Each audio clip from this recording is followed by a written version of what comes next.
can conduct as good research as anybody else. But how do you take that research to the marketplace? Yes. How do you work with the private sector? That has been the biggest problem with all researchers. We're talking about universities, we're talking about research institutions.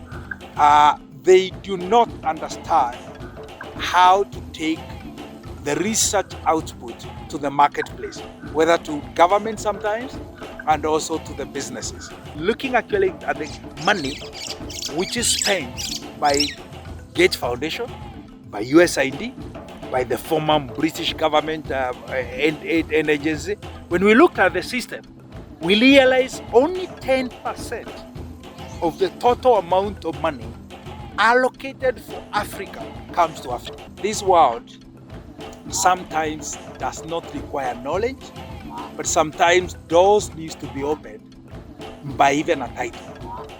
And that was the motivation for me to go to the US. What type of a nation, what type of systems, what type of economies, what type of development are we leaving for our children? Because the same children of the politicians will also remain in the same country. Institutions in Africa, particularly universities in Africa, are mainly teaching universities.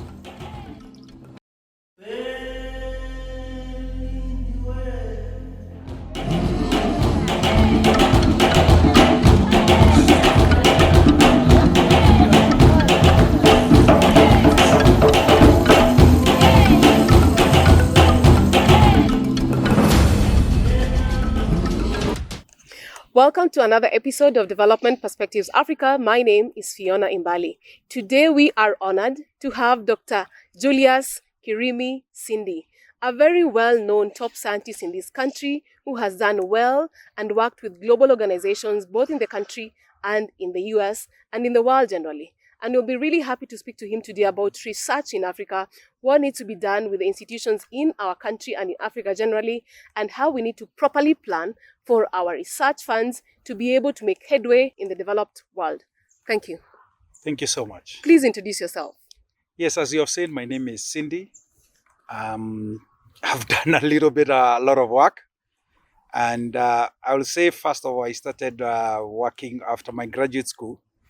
I decided during those time of graduates, almost all of us got jobs for the government and all that. But for me, I felt that I needed to understand a little bit of the business world. So I actually chose to work with an Indian in town. So I went to work for a company called Come Pharmacy and Come Industries. And that's where I started as a business. And I worked for them for a few years. Then from there, I did decide to go back again to do some work in research. So I joined Tegemeo Institute of Policy and Development of Egerton University. I worked as a research assistant. So I started collecting data. I did that work for around 3 years. And from then I decided, wait a minute. We're doing too much of research. We are collecting a lot of data, particularly it was on policy and agriculture. And I felt, honestly, why are we not able to do the work in the field? So I decided to leave the area of employment and I decided to start a business. And the business I started was one of the most difficult business those days to start, because I started growing flowers, cut flowers, for export. And when I did start that business, everybody told me it cannot be done. Because as I was a young man of around 23, 24 years, starting to think they can start a business of cut flowers and exporting is not possible. Because that business was known for very rich people. It requires money. It requires a lot of money. But it was also mainly done by the white people. Even today, still the white people are the majority. Yes. Some Asians, very rich Asians, and very rich Kenyans. So and you were very daring. Politicians. 23, 24? Yes, I was very daring. So I went into this business and I hired a 40-acre farm in Ilimburu. Well, where did you get that money? Well, I had no money. No money. So I actually hired by first of all talking and ensuring that the person understand if we work together, I'll be able to pay the back. I'll be able to pay them. Wow. So that's how I started the business. And let me be honest, it was one of the most successful business I've ever done. I will tell you, by the age of 25, I was a multimillionaire in Kenya. Wow. I was also a mentor to many businesses. And the funny story, I also did a lot of, I started innovation where I started a very big, what we call farmer outreach to small scale farmers in Kenya. And I started one of the first outreach out and growers business for flowers in Kenya, in Limuru, in Kinangop, and in Kenya. So that was the biggest, and around 300 small scale farmers who are mountain growers. And I even started, was marketing flowers for one of the richest man in Kenya. I don't know, most of the people, older people know the one of the richest man in Kiambu. I don't want to say who it is. But when he started his flower growing, he didn't know how to do it. And I was the first person to start marketing of his flowers to Europe. So then from there, I decided, I think after so many years, I then decided maybe I needed to do something else. So of course I did that. When you start business, you always find you have to do other few things. So I decided to do a few other type of businesses in the process. An NGO then came back to me. It was called Scondi. It asked me to do some work for them. So we did some work for them. We were able to assist them get some $2 million US in 1990s. Wow. And $2 million US was a lot of money In in 1990s. And it was a small NGO which is based in a small town in Siaya called Sega. Wow. So after they got the 2 million, they were told by the donors that were funded by Rockefeller Foundation and USAID.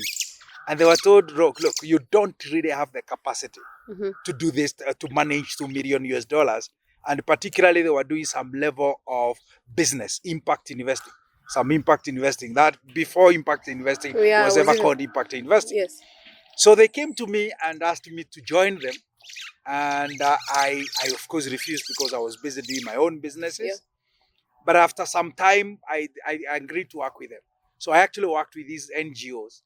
And when I worked with this NGO to try to assist them set up some business sort of impact investment, is when I worked also with another colleague. He was from Germany. No, actually he was from UK, but he used to work with Germany. Dr. Paul Siwan, who is actually even now in Nairobi, in Kenya. And then he joined us and we were working with him. So what happened is that whenever we went to meetings with all my colleagues, and particularly with Dr. Siwan, anything, even if you had the best information possible, everybody never listened to you. Wow. Everybody always wanted to hear what Dr. Paul Siwan would want to say. Yes. So I worked with Scotty for some time, which we were trying to move some impact investment away from, not away, we wanted to expand with the $2 million US. We wanted to expand from Siaya to 11 districts in Kenya. And that is where we wanted to start with the impact investment. That's starting some shops. And those shops would sell seed in small quantities and fertilizer in small quantities. And we then went into the 11 districts all over the country. But then, as my colleague, as I was told you, we worked with a colleague called Dr. Posio, who is still my friend, and he's still in Nairobi, running some NGO. And anytime we went with him to meetings, and although we had all these ideas, and for me, because as a business thinker, I thought like a business. So we'd go for all these meetings, and I would be the main person giving ideas. But everybody, even after I've said everything, everybody would look at Dr. Posiwan for Dr. Posiwan to give the most, the last one. And then I realized this world sometimes does not require knowledge, but sometimes doors needs to be opened by even a title. And that was the motivation for me to go to the US. To do my studies. And so I went to the US to do my studies. And what happened is that I actually sold a lot of my businesses, a lot of the things I was doing. And partly with that money, is what allowed me to go to the US. So I didn't go to the US with a scholarship, Wow. which are normal people go to the US for a scholarship. Yeah. But I took myself there. Also, my wife was there, so we went, and she was in graduate school. So I also went to graduate school, and that is how I got. After many years, I got a PhD. I have been then I taught a lot. I taught at Michigan State University in the US. I also did a lot of research with them because they have a big international program, which is mainly in Africa. So I did a lot of work with them. And after I finished, and I was doing a little bit of work with them, so there was the question now: what do I do with myself? Do I still continue living in the US, teaching and doing research, or do I come back to Africa? It is when I think somebody called me and told me where there's an opportunity to come back to Africa. I came and interviewed, and then I got employed by an organization, one of the 15 Sinji centers, which are based here in Africa. So I've worked with 3 of the Sinji centers organization. I've worked with the International Potato Center. I've worked with ICRISAT. I've also worked with IITA. I've worked also with the African Development Bank. And I've also worked in consulting, a lot of organizations like even Boston Consulting Group. I've worked with the Genesis Consulting. And currently I've been working with African Population and Health Research Center. So let me say my life, I've done a lot. I've done businesses. I've been a businessman, I think like a business. And one of the things which made me a little bit more successful when I worked with some of the international organizations is where they wanted to think like a business, to think outside the hardcore research, where you understand research, you do research, you can write your papers, you can conduct as good research as anybody else. But how do you take that research to the marketplace? Yes. How do you work with the private sector? That has been the biggest problem with all researchers. We're talking about universities, we're talking about research institutions. They do not understand how to take the research output to the marketplace, whether to government sometimes and also to the businesses.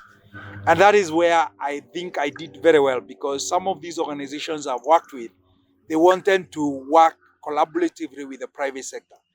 And I thought like a private sector because I've worked in the private sector business, but I'm also a researcher. So I could understand what the researcher want, but I also understand what the private sector want. So in that way, because I'm able to marry that, in some of the work I have done, I have built what we call modules or models of value chain development, of working between research and the private sector, which are currently being scaled up by the Sinji centers in the world. Some of those models are being scaled up here in Africa, in Asia, and even in Latin America. Wow, that is quite rich experience from all over the world. Now, what does the private sector need in terms of bringing what we have discovered in academia and research, these concrete ideas and discoveries we have done? What does the private sector need to come in and partner and ensure that this research really is not a research an end in itself? In general, private sector have incentives. And the incentives private sector have is to make money. Definitely. Because if a private sector does not make money, what will happen is that they will close. Yes. And research shows that 80% of all businesses actually close before they are 5 years. Yes. And it takes around up to 6 years or 7 years for actually business to stand on its own. Mm-hmm. So you can imagine the private sector is always under a lot of pressure. So when a researcher goes to the private sector, what the private sector wants to know is that I have some pain points, I have some problems. Yes. How does your research or your solution solve my pain points, or give me solutions and allow me to make money? And how do I make money? I can make money by either having better products. I can make money by also either reducing my costs, becoming more efficient, or having very good new innovative products. So research has to think carefully about that. The second problem with the researchers is that researchers are so concerned about collecting data and also private sector writing reports, and also not giving incentives for the time the private sector gives you as a researcher. Because remember, your time you as a researcher is paid by the organization which keeps you, whether it's a university or a research institution. It pays your time. So when you go to see a private sector, when you even visit them, have a discussion, collecting the data, that time, your time is covered. Yes. And not only that time is covered, the data you do, you write your papers. A private sector is not going to write the data, is not going to write a paper. Yeah. So the time you spend with them, either you need to give them incentives in one way, the things I've told you, make them efficient, make them cost less in their production system, introduce new innovative products, and make them more popular so that they can make money. If you don't do that immediately, the other alternative is that you need to give them some incentives like a machinery, like that machinery which makes their life efficient, and so that they can also support you in your work, which most people do not see. Or you also assist them, maybe write project proposals, and they are funded by bigger international organizations so that they can expand their business. That is the way. So then also, if you also insist on ensuring that they give you report in the right way, the exact way you want, you may not be able to get that. So as a researcher, when you're working, if you work with the private sector, sometimes you may have to be assisting them write the report. You may make their life, if it is data collection, make their life of data collection very easy. Yeah. But at the end of the day, they must see the horizon that how am I going to benefit? How am I going to make some money out of this? If it's not possible for them to make money in any way, unless they are doing what we call corporate social responsibility, they're not going to be involved with you. So their time is money. Excellent. Now, of course, you have seen a problem with African research institutions of higher education. Currently, we have more university, the University of Nairobi, they are in problems. And of course, how do we bring this kind of thinking to our institutions of higher learning to think about how the private sector thinks and think of innovative ways of ensuring that they do not actually 100% depend on funding from the government? What innovations do our institutions of higher learning need to put in place to think the way you're thinking and ensure that we really have centers of excellence and we do not go the way University of Nairobi and more university and others are actually doing in this country? I think that's an extremely good question, and it actually brings back to my current work. At the moment, I'm working with the African Population and Health Research Center. We have been running a program called Catalyze Impact Initiative. And in this program, what we have been trying to do is looking at the research ecosystem in Africa and asking ourselves, what is the issues? What are the pain points of the ecosystem at Africa level, at the regional level, at the country level, and also at the institutional level, and as well, how do we support the researcher? So one of the things we have been trying to do is ask ourselves, why is it? Because I want to go back. You're asking, how can a researcher be more useful and think like a private sector and ensure that universities, not even more, we're talking about in Africa. Yes. Institutions in Africa, particularly universities in Africa, are mainly teaching universities. So they all care about teaching. And this is because majority of them are funded by the government, and professors and anybody who is there is funded using the tuition money and using the money from the government. That was okay, and that would work when universities were few and when governments were able to fund our universities. But as universities increase, like in Kenya today, we have more than 77 universities college. Yeah. Out of them, maybe 50 of them, or maybe 40 or 50 of them, I don't know, can't remember the exact number, are public universities, and then we have private universities. Majority of private universities are basically teaching universities. So they make their money from tuition. But increasingly, they have to compete to ensure that they get these students. So what normally happens is that the incentives universities are put for their lecturers or their professors is on how well you can teach and how well you can be able to attract students to the universities. And in particular, like now, the government university, even that was not even taken care, Yes. because government send their students into those universities. Yeah. So they are never had to compete for students. Yes. But now that the reason why we have problems in Kenya with our universities is because they are teaching universities.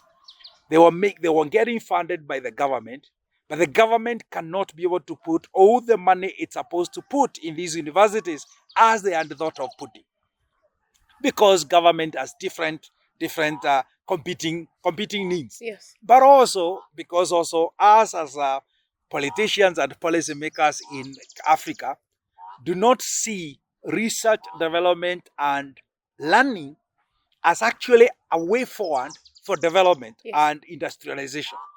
That is one thing our policymakers do not see, such that they are not able to put what the agreement with the AU, the African Union, I think it's in Abuja, they agreed that the convention said that they need to spend 2% of their GDP. Yes. On research and development, including maybe handing the universities.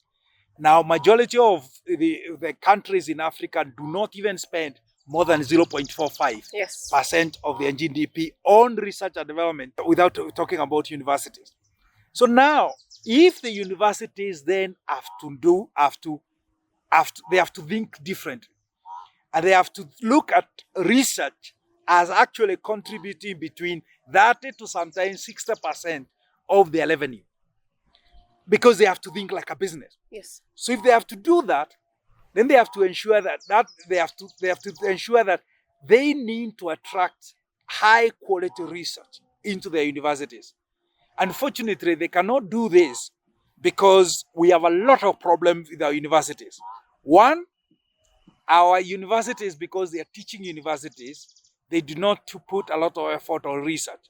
So a lot of the systems in the universities are not tuned in a way to support research, such that when a professor or anybody gets money, research money, and bring to any of the universities, the systems are so bad that the universities cannot be able to differentiate between money from research for a certain capacity, for a certain use, and also money to run the universities.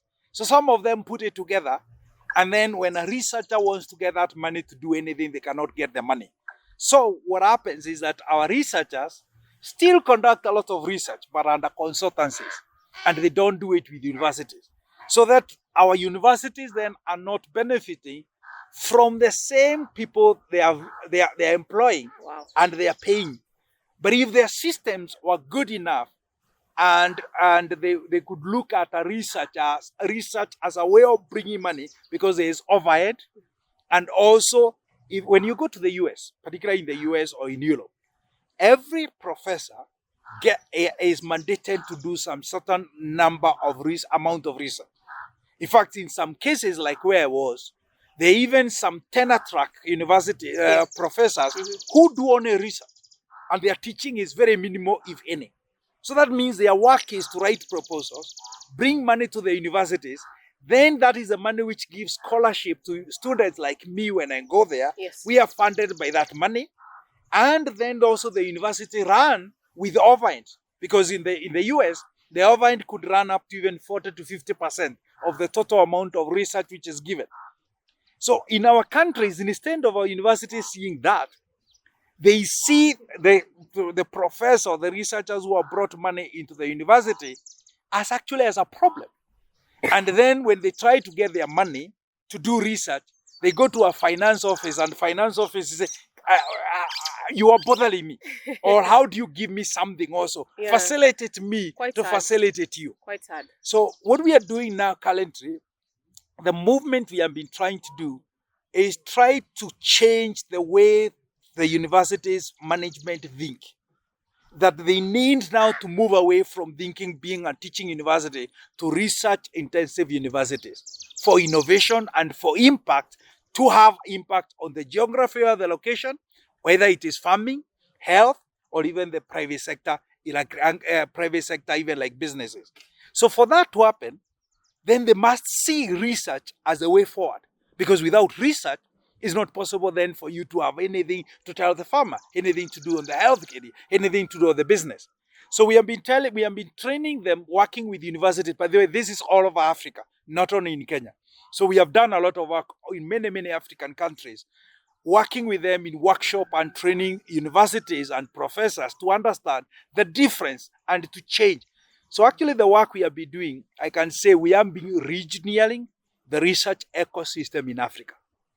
How do we regionalize it? We have to talk to the government, for the government also to see the importance of research and the importance of institutions of higher learning for their own development. That they will never solve their problems. They will never solve their problem unless they work with them. Because Africa is the only place where a lot of decisions, when they are made, they're not based on data. Exactly. They're not based on research output. Haphazard decisions. It is decisions made mainly on political economy. Yes. So do they listen? Well, it is a journey. This is a journey. For us to ensure that we re-engineer the research ecosystem, at the Africa level, we are working with African Union, we're working with regional bodies. In countries, we target some ministries, like the ministry, like in Kenya here, we are working with the Ministry of Education. Yeah. We are working with the Ministry of Health, because those are the two ministries which do a lot of research. If they can see that difference, like what we did in Kenya, we worked with them to develop something called Research, Science and Technology Innovation Platform, framework for Kenya. What that means is that the Ministry of Education and all the other institutions of the government which deal with research are able to look at research as a core area for the government of Kenya, for Kenya to be an industrialized country. Yes. You cannot be industrialized, you cannot develop unless you do that. Then you also can't make better decisions for the country unless you are able to utilize data. Yes. Because like now, we are having simple problems with the implementation of the health insurances, the 3 health insurances. How much data has been used to do it? The second thing is, now that we're having teething problems, how much data is being collected and utilizing research organization or researchers to calculate and crunch some of these data so that we can change and cost collect in some of these areas. Yeah. That's what we are trying to tell government in Africa. Yes. We need to do, and particularly in Kenya. So coming back to the universities, is that now we are telling them, hey, look, you're not able to pay your lecturers or professors. That's why they are always on strike. Yeah. They don't even come here to teach properly. That's why they are not, because they have other things. What if you make it so easy for the professors to write proposals, support them, write proposals, then create systems into the universities, and means institutional arrangement, processes, and procedures, and so that it is very easy for you, when you get money, to bring it to the university. Then the university gives you what you're supposed to be given. Because if you write that you're supposed to be given some $2,000, a lot of the universities will not give you the $2,000. Yeah. They will say, look, you are being given a salary. Why are you getting the $2,000? But the donor agreed. They see the value on you getting the $2,000 per month. So we try now to work with the universities for them to understand that. Then using something we call good financial grant practices, which is an international system of certification, they can now create policies in their universities through an international checklist. There is a checklist where you can see what you need to put into place. And when you put those things into place, then you make your systems work better. So that's one way we are trying to do. So at the university level, we are telling them, can you go through this certification called good financial grant practices? That helps them look at them and then utilize this process. Because the problem is not even the professors or even not even the VCs. It is that when systems are in a place like a university, like Mo University, which is an older university, it's very difficult to change anything. Yeah. If you try changing anything, who are you to come and tell us to change anything? Yeah. So we tell them, use these good grant and good financial grant practices to look at the system at baseline of what a world-class system looks like. Then create processes and procedures. And then now take these processes and procedures and documentation to the Senate, to the Council, so that the Council can agree with them. Because when the Council agrees with them, then you can implement. Yeah. So without this process, how will you go and tell the Council and the Senate that you want to change the system? Yes. They will say you want to eat some money. So you are creating systems for you to be able to eat the money. But if it is an international certification, it makes it easier for institutions to do that. But then also now, if the institutions are doing that, and we are now getting there, we're getting there in Africa very well, we are moving very fast in that area. But now the issue is, even if we did that, there's also another bigger problem. The bigger problem is African institutions are not able to get money. In fact, the statistics which was done by looking at the funding, we are saying looking actually at the money which is spent by Gates Foundation, by USAID, by the former British government aid agency. When we looked at the system, we realized only 10% of the total amount of money allocated for Africa comes to Africa. Wow. So when you hear donors say we are bringing 100 million US dollars or even $1 billion US dollars to Africa, actually, whatever is given to African institutions is only 10%. So if you go even before USAID was the stop work by USAID last year reached 12%. Gates, I think by 2022 was allowed 10%. So all of them have this system because they realize there's a problem. Because they are giving money to organizations in the global north. That means Job Hopkins University, London School of Tropical Medicine, London School of Economics, UC Davis, Michigan State University, Cornell University. Those are the ones who get majority of the money. And then the contractors, the Chemonics, the RTIs, they're the ones who get most of the money. When they get the money, they're given that money, then they are supposed to come and work in Africa. So, now, this is where the problem is. So, donors say they have given us money, but they give an institution in the US. Let's look at $1 million US dollars. They give $1 million US dollars to come to Africa. Now, an institution in the US currently, particularly universities, charge between 40 to 50% of overhead. So if it was $1 million, 40 to 50%, 500,000 out of the $1 million which was given to come to work in Africa, actually remains in the institution. And well, it's good for some of us when we go there, we study. That's the money which we use to study with. But remember, 50%, the government, whoever gave the money said, $1 million US dollars has come to Africa in their mind. Yes. But 50% has been taken as overhead. Now the other 50% is now what pays all the traveling the people from the Western world come to do there, all their living expenses, even their salaries comes from those types. So then they use us here to collect data as data collectors or sub-grantees. So the money which actually eventually comes to Africa could be around 20% or the maximum 30% of the money which is going to here. So as we said, if you have that 1 million and 50% has remained in the host country as overhead. Remember, that's overhead. That is not what pays the salary. So the 50% which remains pays the salary of the workers there. And there's also the money which is given as a sub-grantee in Africa, or somebody is given a contract here to collect data.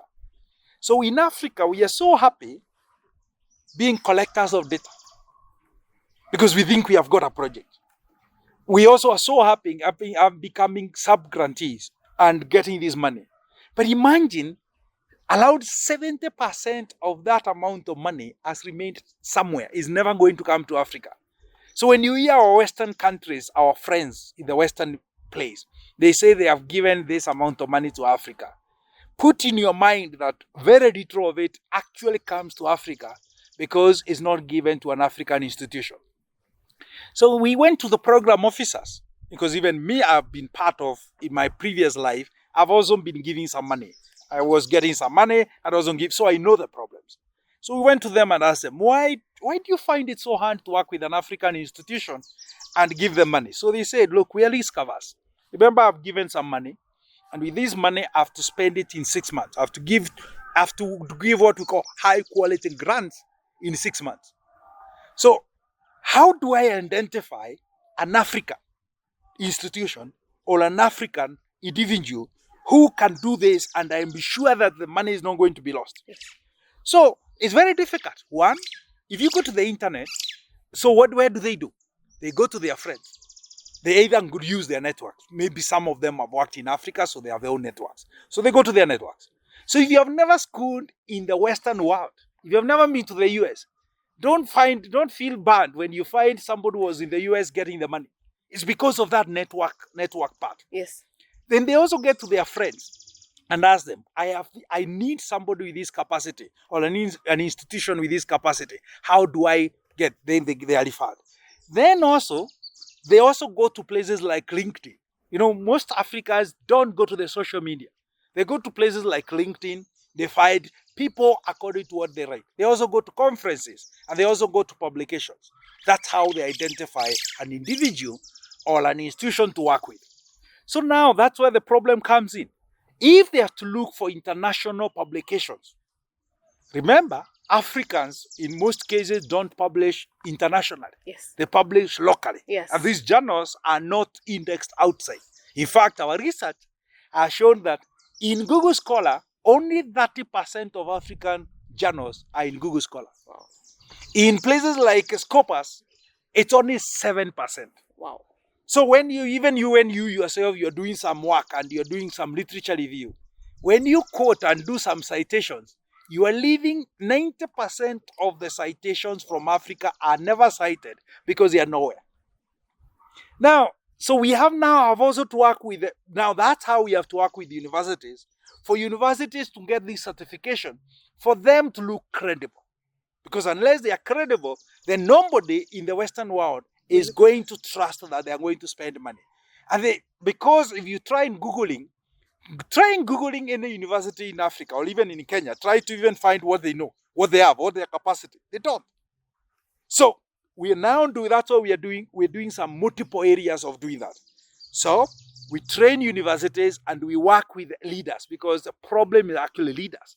If leaders do not see the benefit, then they don't make any changes. Yeah. So we want them to make changes. Hopefully they make changes. But even if they make changes, the lecturers and their professors needs to also know how to write proposals. Yes. So one of the things we have been trying to do is work a lot into doing writing for teaching them on how to write good grants. So we work with them to write good winning proposals, because there's a formula on winning proposals. You don't just win by writing. You need to figure out how do you write a winning proposal. So we train them on that. But there are also other bigger problems. The website of any institutions, particularly in Africa, if you look at a website in institution, because if anybody is going to work with you, they'll Google you. Yes. They'll Google an institution, they'll also Google you. If they Google an institution and the website has only, we teach this number of students, this is our VC and this is what our VC said, because that's what our website looks like. So we are also training them on reworking on their website and ensure their websites are more visible. To think carefully, think global, because those are the problems the program officer said. We, on our side also, what we have done, and this is some of the work I have done with the African population and their research center, is I built a Google for Africa. So I built a platform called the Africa Research Connect. And the Africa Research Connect profiles all African researchers and institutions. So you can actually go there now and define your name and we have used AI to do a profile. And using that, then we are now telling program officers and the funders, you're saying you don't know about Africans. You cannot even know their profile. You don't know what they're capable of doing. You don't even know the institutions or their capability. So go to the Africa Research Connect. You're going to find their capabilities there. You're going to find their profiles there. So we have now a profile for institutions, we have profile for individuals, and we have profile for the countries. Now that's not enough, because the data we collected there is coming from internationally indexed papers. So that means still we have minimum of 70% of the data not available. And if you know what is happening is that without data, then you cannot be seen. So even our great platform, the Google for Africa for researchers we have built, is still lacking 70% of information. So the next thing we have done is that hopefully soon, we have another platform called the Africa Journals platform, which is going now to bring all the African journals in one place and then make them visible. So what have we done? We have solved the problem of visibility. We are solving also the problem of discoverability. But we still need now to have this problem. We still have the same problem at the university level. So that is a slow process, because people don't like change. Yes. Because the people who have power in the university, they are the ones who benefit from the university. So for them to go slowly to the area of research-intensive universities, particularly the bigger universities don't want to go there.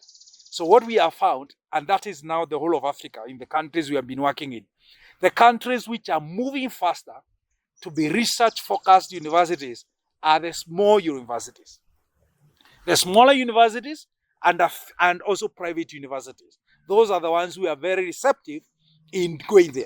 So we think that as more and more of these smaller universities become now popular, they start winning more grants, they start making more money. And because the idea is we would want to ensure that universities get only 50% of their money from tuition and from government. The other 50% is from research.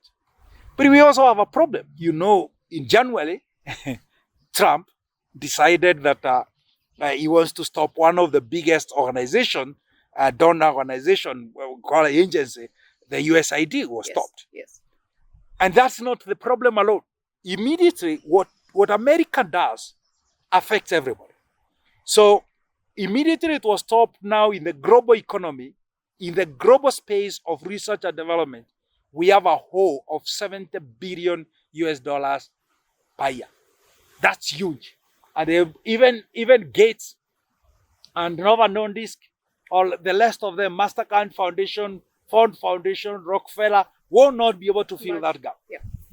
And actually what has now happened, it has opened a floodgate for other countries to now be bold enough and they say they discard. In fact, I have some record here. Sweden has decided to cut 20% of aid. So 2.8 billion has gone into Sweden. And Netherlands decided to cut that 3%.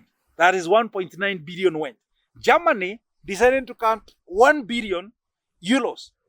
And in essence, I think the idea is there's going to be a hole of between 25 to 40% in global funding. But we are telling the world this way. We are telling Africa this way. Actually, yes, there's going to be less money, and the global, the Harvard, the Johns Hopkins, the Michigan, the Cornells, the the London School of Economics, London School of Tropical Communities are not going to stand still. They're actually going to go now run for the money, which the before was being given to Africa easily, because they will say we have systems and we can show you impact, because it's possible for them to show, because they have systems which support their work. But we are telling African institutions and African researchers, if only we could actually put our act together. That means our institutional mechanism at universities and research institutions understand the business they are in. The business they are in is actually not even only to get the research money. No, it is to have impact on the ground. So if a university, you talked about Moi University, there is the area of Uasin Gishu where Moi University is based in Uasin Gishu. There are problems on agriculture. There are problems in health. There are many different area problems which are very unique to that place. What is the impact of more university in that region?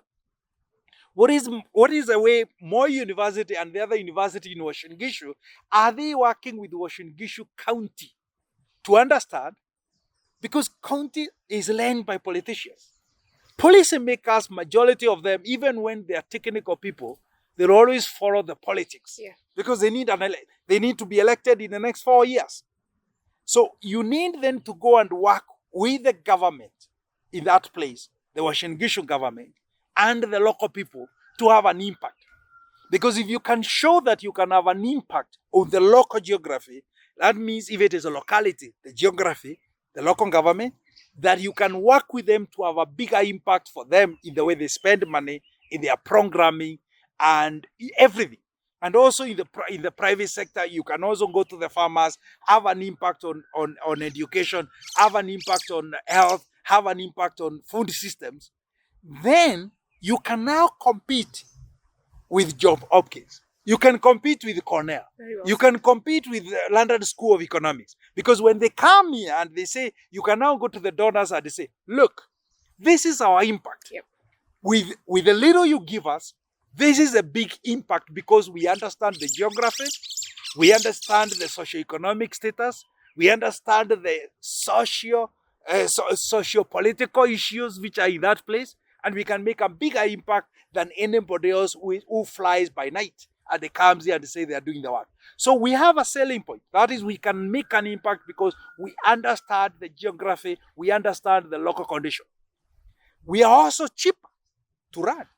Because if you give us less money, you give us less money than the money you give from London School of Economics, and we will have a bigger impact because our salaries and things are less.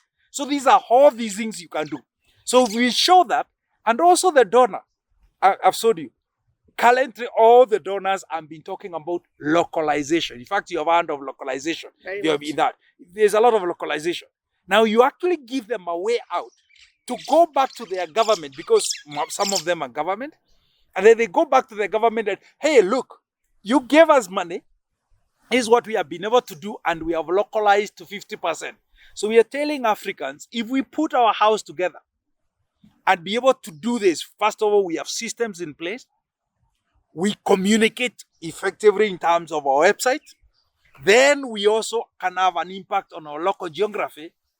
And the last one, which I think you are very good at, is communication. Because the problem with Africans, we don't realize that communication could be even 40% to 50% of the work done. So that's the work you're doing. If they are not able to communicate, they need to be able to communicate. Because like for me, when I've been talking and I'm in training, what I've been telling researchers and universities, we need to learn to tell our stories. Yes.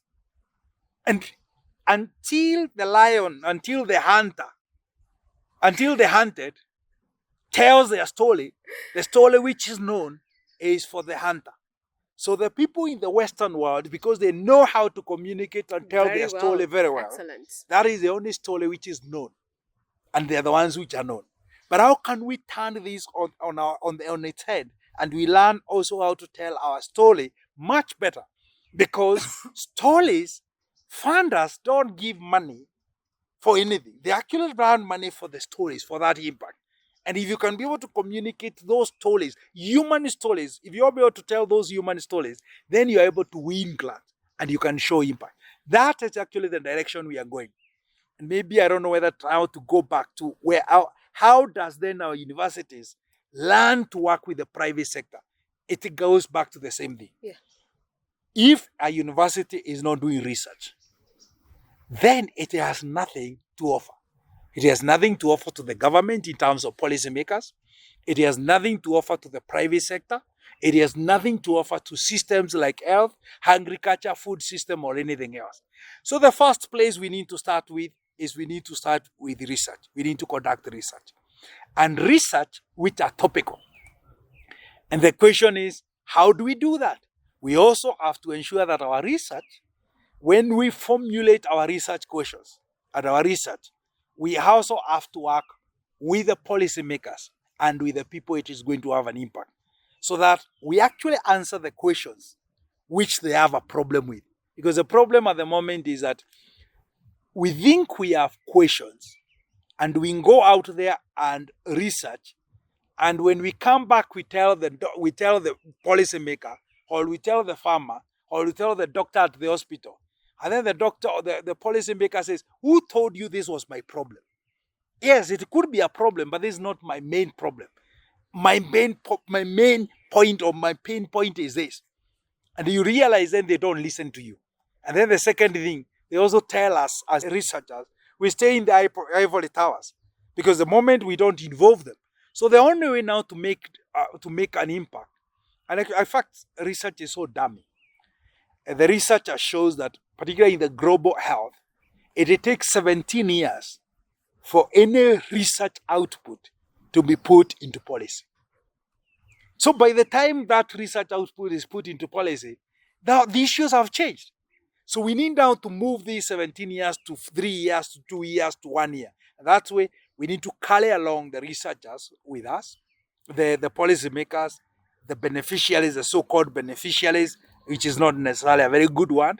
Let's use the beneficiaries, the policymakers along when we are formulating the questions, when we are formulating the research, we carry them along so that they be part of the research. So when we get our result also, they will say, particularly the policymakers will say, this is our result. Because we formulated the questions, we even were out there, we went out there to collect the data, we were there in the analytics, we saw the results, and we started. So that the policymakers you work with are the ones who are going to be your main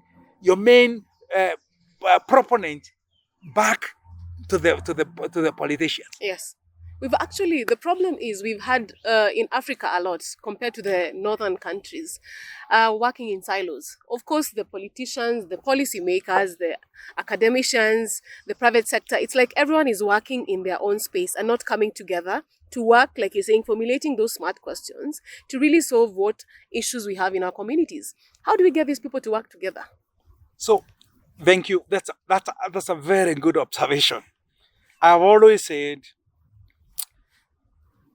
there's what we call causal ubiquities. Causal ubiquities means when you set a trajectory on somewhere, then it means that direction, that is the direction things go.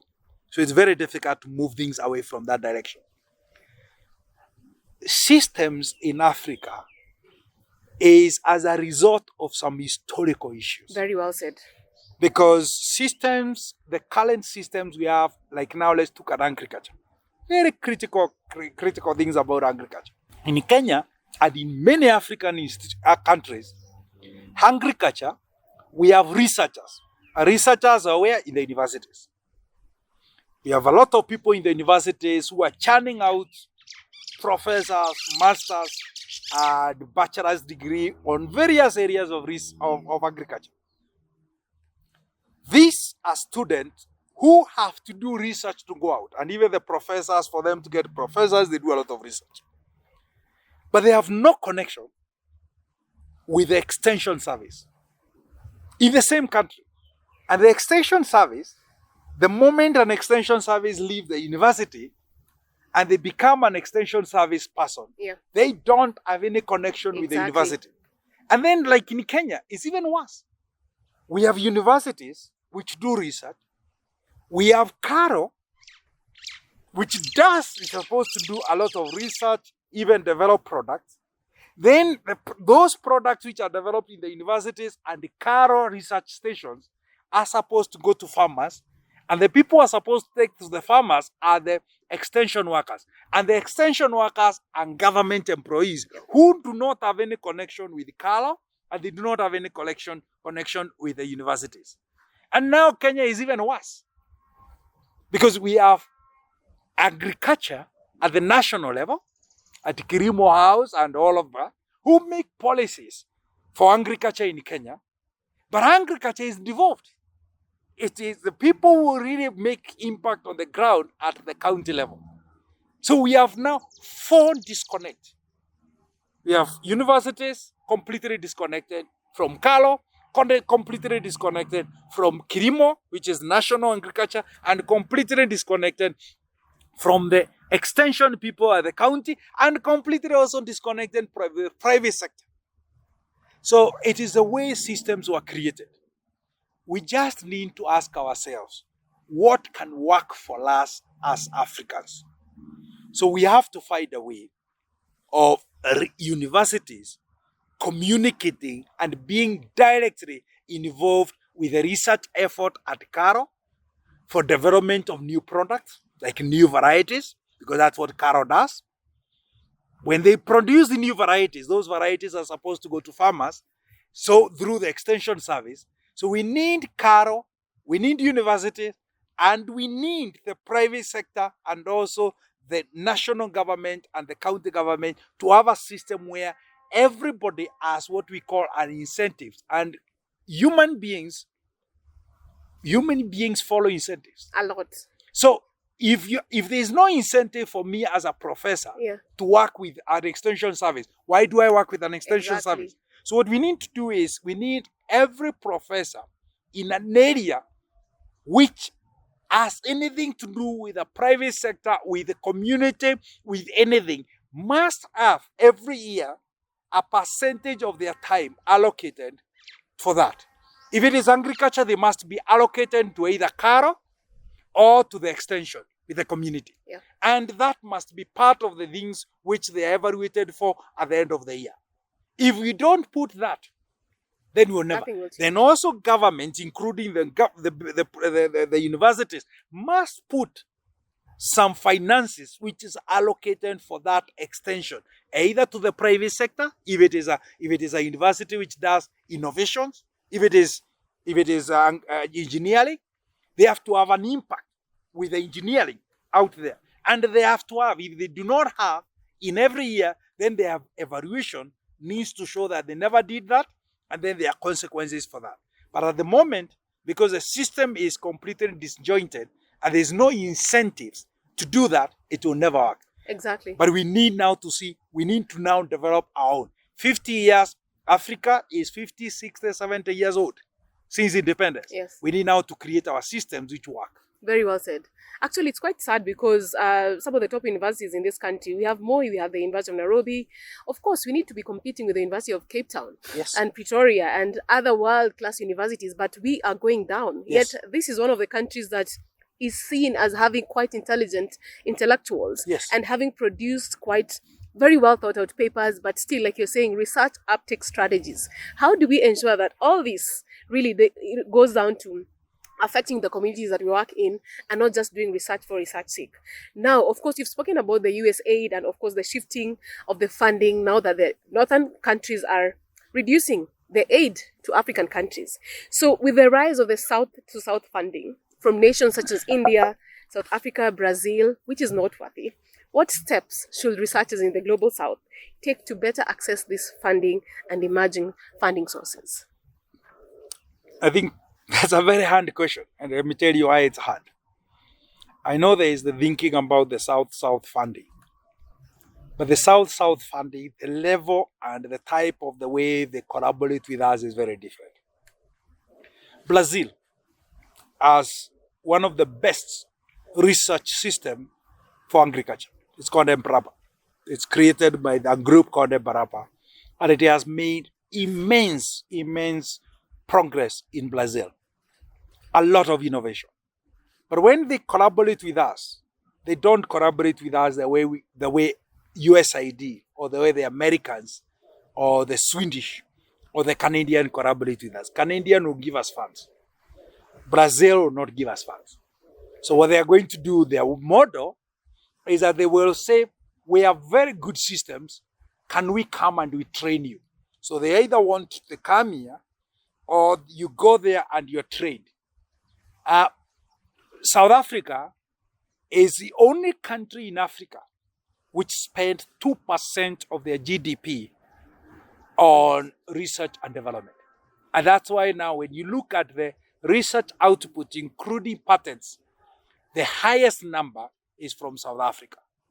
And the reason is because 2% of their GDP is spent on research. And all that money, the National Research Fund of South Africa is actually the biggest funder for research in Africa. Wow.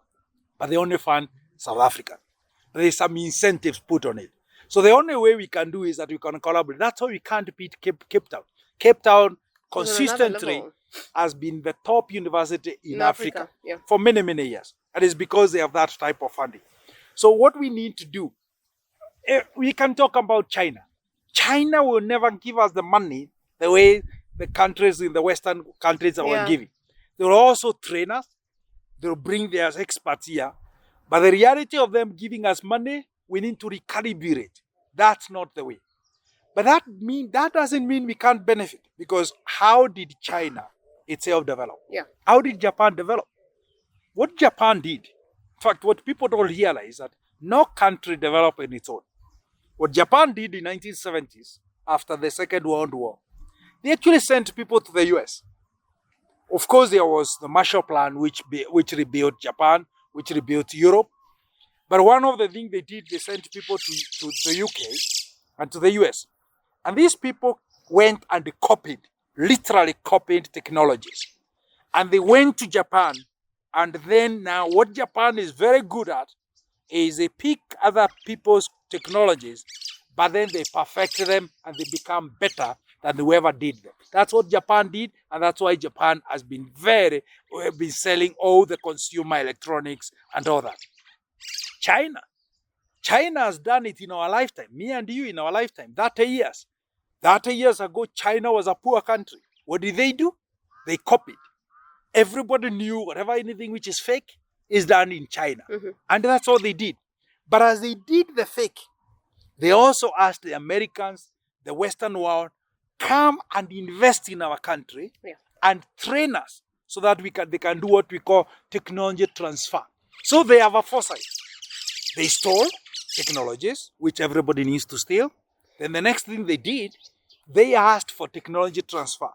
But now, the government was extremely also very nice. What they did is that they actually invested a lot on research.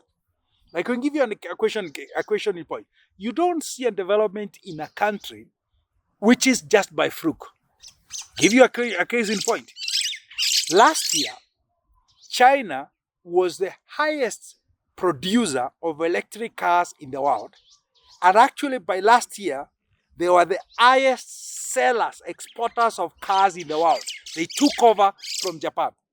Why did they take over?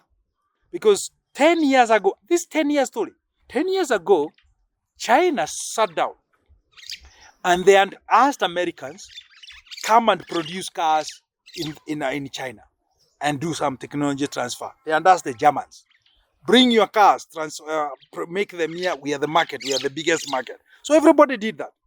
And they also asked for technology transfer. So you couldn't go set up your factory without a local partner.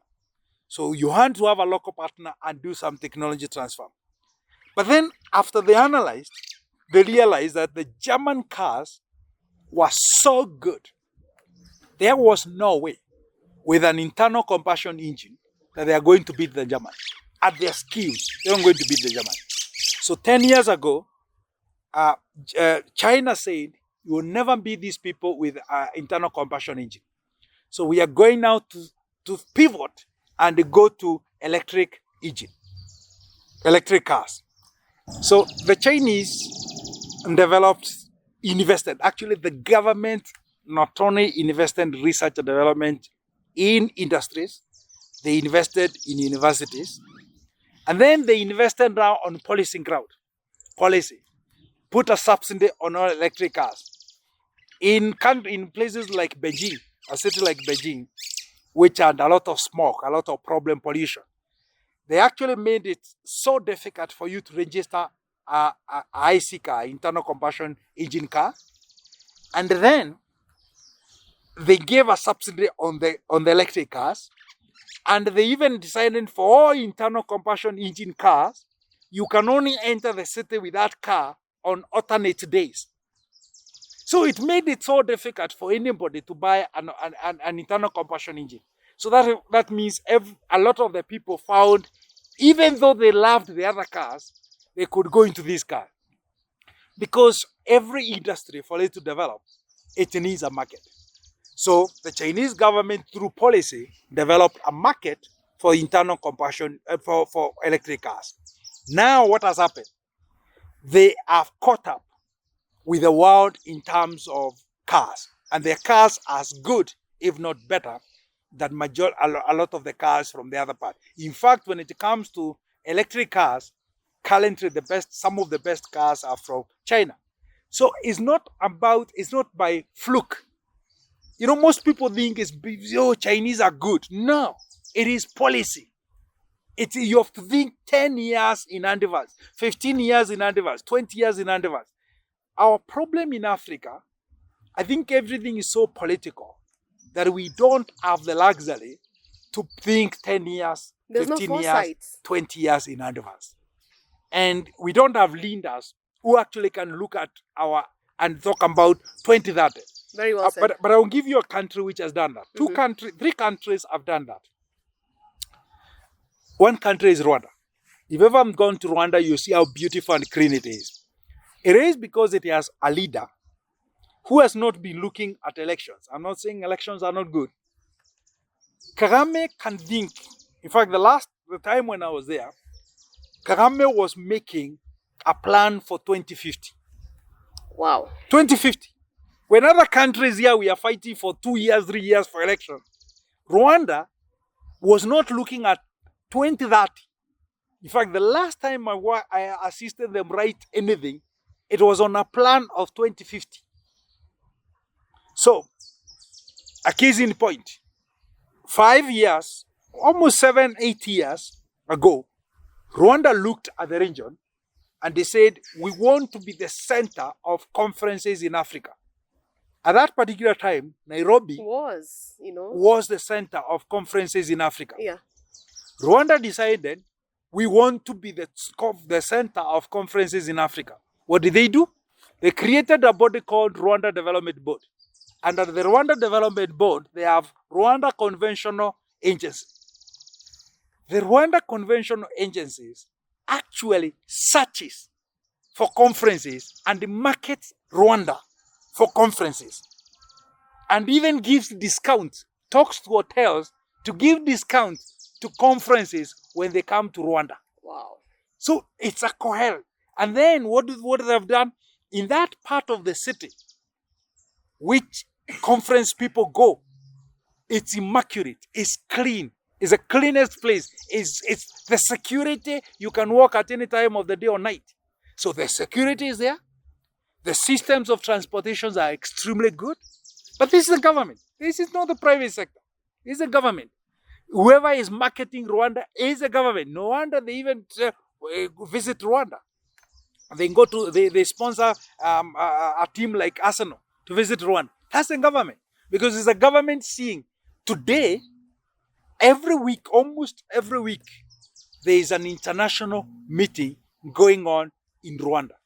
Today, a lot of the international centers are now being based. The ones which were before being based in Nairobi, in Kenya, now they are being based in Kigali. That's what Ethiopia did. Today, when Kenya for a long time in East Africa, you are saying we are the big boys. I know the story is different. Ethiopia now has a bigger economy than Kenya. And it is a well-calculated government way of working. The other country which has done the same is Botswana.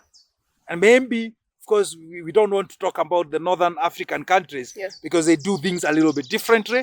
And the expenditure, like Morocco at the moment, has stationed itself as the manufacturer of cars in Africa. So a lot of the cars now are being manufactured either in South Africa or Morocco, and even making parts for airplanes. So it's a government decision. So there's no way we can talk about here that the private sector in any African country will drive the development of a country without the policies and the foresight of the leaders and the government of the day. So do we need a benevolent dictator for any of these things to really happen? Because Kenya politics, will the local politics in this country really be our downfall? Because like you rightly said, 10 years, 15 years ago, Nairobi, Kenya was the center of attraction. And we had really done well, even in our economy. But now we are nowhere to be seen. I really don't want to. I don't want to say the only solution, because every country has its own history. Every country has its own direct trajectory. Every country has its own unique political systems. So I cannot really say the only way to do is to go the benevolent dictator way. But I also can say the citizens of any country have a part to play, Very well because said. no politician gets into those positions without the citizens of that country electing them.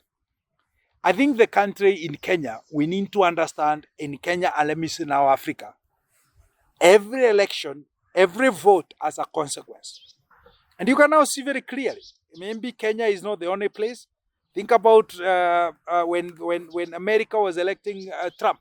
They never thought of what Trump is doing. Of course, some people are happy.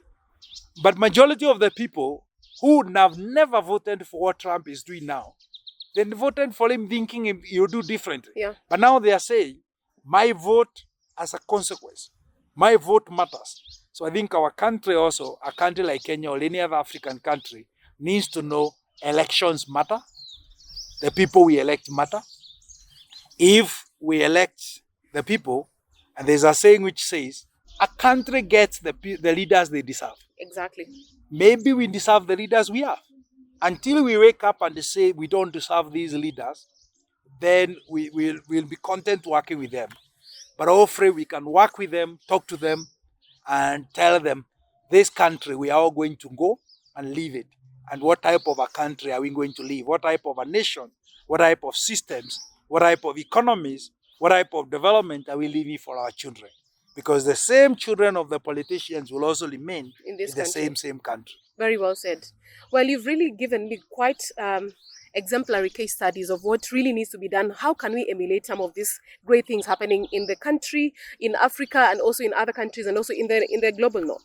So you have also worked in Rwanda on, have done some successful blood delivery drone initiatives funded by the Silicon Valley in Rwanda and Kenya. How might other African researchers replicate this model effectively? So, really, what has happened in Rwanda? Rwanda has put, as I've said, countries put policies, and those policies, then the investors and whether researchers and others react to those policies in place. So what Rwanda did, it made it so easy for things to be tried in Rwanda. I'll give you a case in point, as you have said. Rwanda was the first place for drones to be used to deliver blood to the rural areas, because blood is one of the things which is needed. If it is a central place where the blood bank, if it is needed someplace, if it doesn't go there, somebody dies.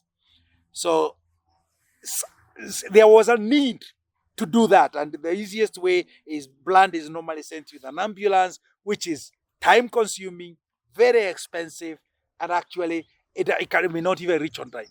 So the easiest one is drones.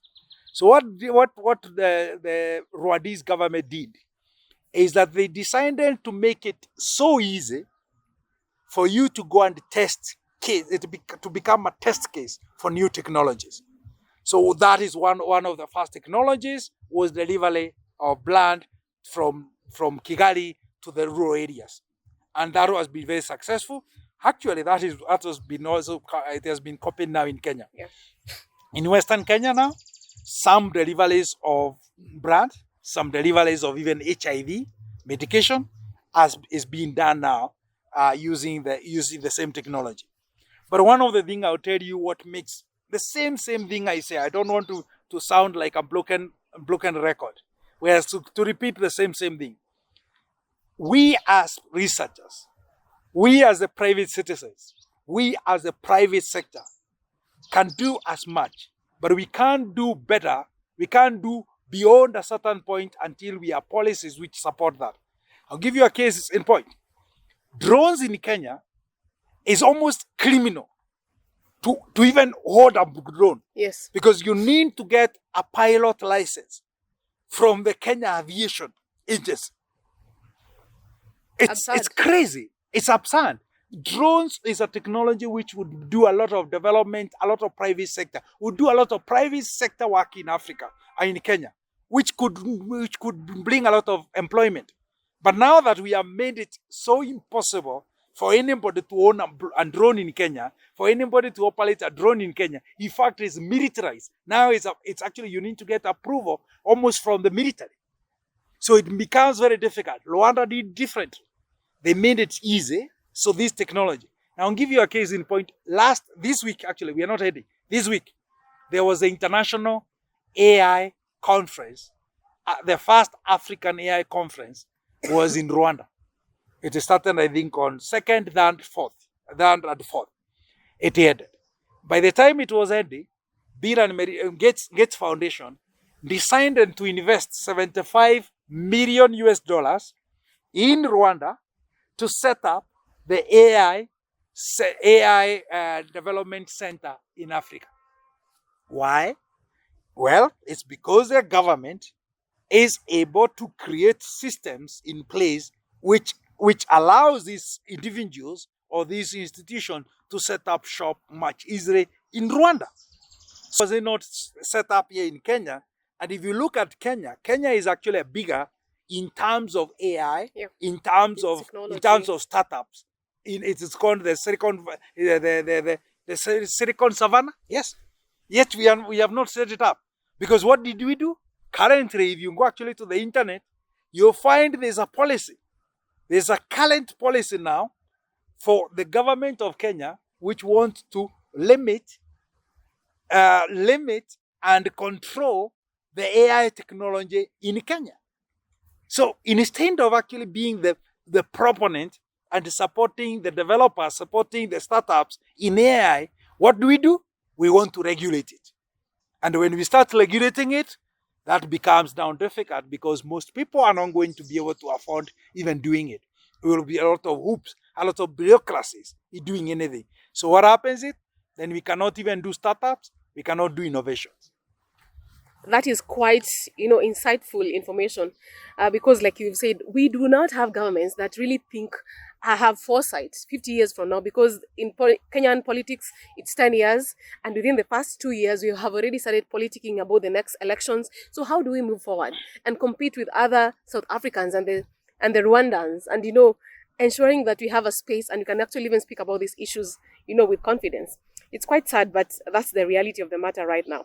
So, we have really spoken a lot about research funding and how we really need to think forward and how we can also envision the partnerships, even the South-to-South partnerships. You have identified disaster and disease surveillance as critical in funding priorities. What innovative strategies can African researchers employ to enhance global disease surveillance and early warning systems, as a global health leader? That's a heavy one. And why do I say it's a heavy one? Because COVID-19 showed us what happens when countries are not ready for a big global problem.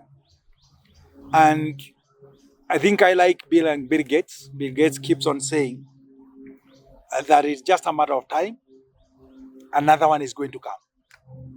And when another one is going to come, are we going to have the same problem that we had during the COVID-19 in 2019? Countries must have a foresight. Countries must have systems. I would say Africans, particularly in some of these sub-Saharan areas, we may be a little bit even better prepared on surveillance and identification than the Western countries. And it's not because of the fact that we have had problems. Ebola, Marburg disease coming from everywhere. Now monkey disease, monkeypox and whatever it is. So because of that, we have surveillance systems which track these things much better. And that's why if you travel in most any African country, you are asked to carry a yellow fever for vaccination. That tells you we have some surveillance system. And that is even what helped us during the COVID-19. The Western countries and many communicators and many health experts thought that Africans are going to fall dead like flies. But it didn't work that way because our systems are a little bit more prepared for surveillance. Because if you go to the airport, there's a lot of checking, there's a lot of screening and all that. Now, our problem is not just the surveillance, is after surveillance, what do you do next? And that is now where African countries need to think a little bit ahead. So there is surveillance. Once you identify, do we have diagnostics? Can we utilize our systems? In fact, at that time, if you remember, particularly in COVID-19, the first cases, we had to send them to South Africa for the first diagnosis. Yeah. What happened is that we quickly, because we have a lot of capacity, we have a lot of equipment, we quickly were able to work with the current equipment we have and start doing our own testing. That tells you we have the capacity, we have the capability. Even a lot of our leaders were advised by our local scientists. We were not just waiting for what is happening there. So there, you can say, we are doing well. We have done not very badly, so we can do better. The trouble is, after we have seen that, what do we do next? And that's where a city, I want to give a case of a good city, is Lagos State. Lagos State in Nigeria has one of the most sophisticated surveillance system of diseases in Africa. They have some of the best labs at the moment because, of course, they say they allow 20 to 30 million people in one city. And they say if any disease has to come from anywhere, the first gate of call is Lagos because of the number of the people who come to Lagos every day. So the governor and the Minister for Health in Lagos State is very aware of that fact. And what they have done, they are creating one of the best surveillance system and disaster mitigation in terms of diseases.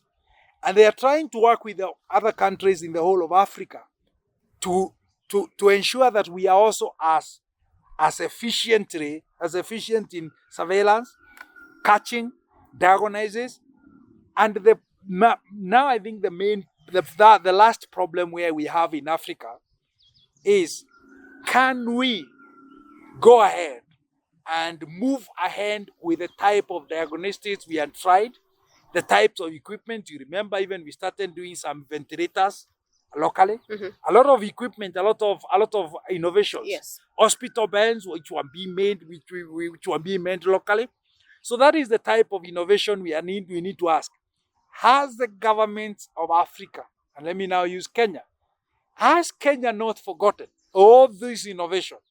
How have we moved ahead with that innovation so that we can create an innovation, discovery, and a manufacturing hub in Kenya? We are supposed also to be manufacturing our own vaccines. If you realize, a country which is very small, 15 million people, actually 14, 15 million people, was the first place for the world to think of, that is Rwanda, for them to think of putting a vaccine manufacturing plant in Rwanda. Why? It's because I don't think our systems in Kenya really makes it so conducive for us to start manufacturing the requirements, whether it is equipment, diagnostic equipment, devices, or anything here in Kenya. That's what we need.